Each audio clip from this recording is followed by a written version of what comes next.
Hey guys, what's up? This was a story that I wrote 5 years ago.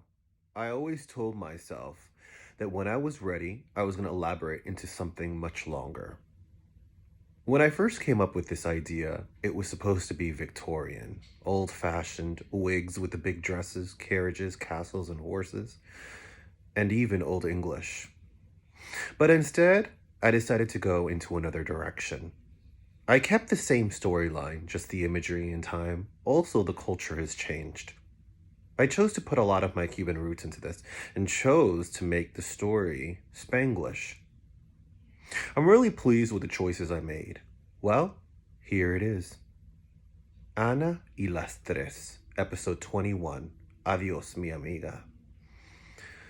Anna is laying down in her bed. She hasn't got out of it since her daughter left. She's reflecting on the last fight she had with her, and even though she was such a pain to have around, always asking questions, messing up her duties, and being the one that brought that dreadful book into the home, Marisol was the only one that stayed after all the daughters left, or when Daniela died. Now, the mansion was quiet. On top of that, Vanessa wasn't complying to her work like she did when she first started working there. The days where the meals were on time and hot, taking the girls to school, making sure all the appointments were booked, cutting the hedges outside, trimming the rose bushes, mopping the floors. There was so much dust in the mansion, and there was so much coughing coming from upstairs. I thought that maybe Vanessa would just get older, or perhaps she was getting tired of working there. Or since she couldn't pay her the amount she first started with in the beginning, it was starting to reflect on her job. And she, well, how Anna sees it, was becoming lazy. But the truth is, Vanessa has been picking up on who Anna really is. And she started to see that even in the last episode when she dropped Marisol at the restaurant to meet up with her father, she had so much regret looking the other way when Anna would treat her daughters the way she did because she was so stuck on being loyal to Anna. And she didn't see the damage that she was creating even to the daughters. Since Marisol left, and there's so much silence in the mansion, and there's really no one else to fight with, Anna has been doing a lot of reflecting. Even finished the book, The Rich and the Famous and the Fraud, that was really about her. Even though she couldn't see the message of the book, she did finish it till the last page. Looking at the picture frame by her night table of Vanessa and the girls, she realized the only photograph that was taken with her and the girls was the one on the cover of the book. This thought processing was her debating whether she really was a good mother. And even though she probably would never come to terms with it, she's questioning it in her head.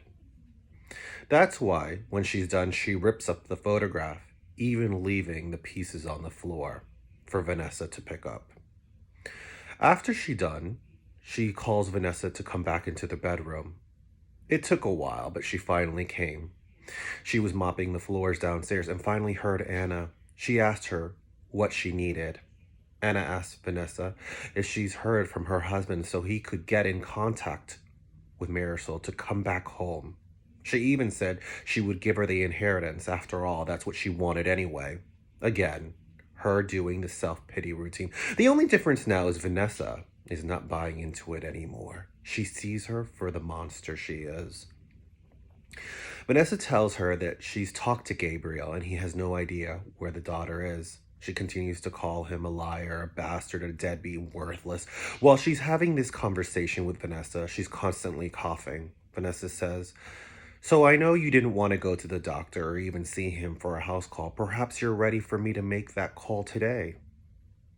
With a lot of attitude, she says she doesn't need the doctor. "I just need you to dust these rooms because that's what's making me cough so much." Vanessa asks her, "Well, how do you explain the headaches?" Anna says the stress from her daughters leaving her alone. It's so clear that the relationship between Anna and Vanessa has changed drastically. She no longer has respect for her as a woman or even as a friend. When Vanessa walks out of the room, Anna has another temper tantrum and throws the lamp at the wall, chipping a piece of it. When this happens, she noticed that part of the wall looks a little different, like there could be a secret passageway. She gets up and goes to it and pushes it, having it open, and she finds a diary of Cynthia Smith. Now, since I'll be writing the memoirs of Cynthia Smith, I thought this connection would be perfect because in that story, we'll be hearing her life from her mouth and her perspective, but from her diary. So that's what the connection is here. Also, Anna realizes that Angelica wasn't just a chef, she was a really good friend of Cynthia, and there was so much more to that was planned. When Vanessa knocks on her door, she puts everything back as if nothing happened and goes back to bed, playing the depressed woman. Vanessa hands her the phone, the cucumbers for her eyes, and the aspirin for the last time. She decided to tell Anna that she would no longer be working for her anymore, that all these years she's been holding her mouth and she's been working in a toxic environment and she's not going to do it anymore. It was so disappointing considering that she once saw her as a friend and now they're ending on bad terms. Not just because of the employment, but because of who she is as a person. It's not who she thought she really was, or even a friend. She leaves the mansion taking the ripped up photograph of her and the girls. After all, it was Vanessa who raised Anna's girls.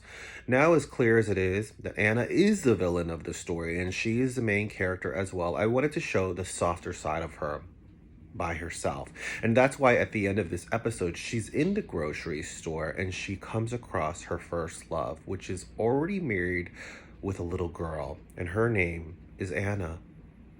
When she quickly rushes out of the store with her bags and makes it to her car, she starts to reflect on all the things that she did wrong in her life, and all she could think is, what if? What if she would have waited and married Manuel, and she didn't strive for riches, luxury, and mansions? Well, that's all in the past now. Stay tuned for the final episode.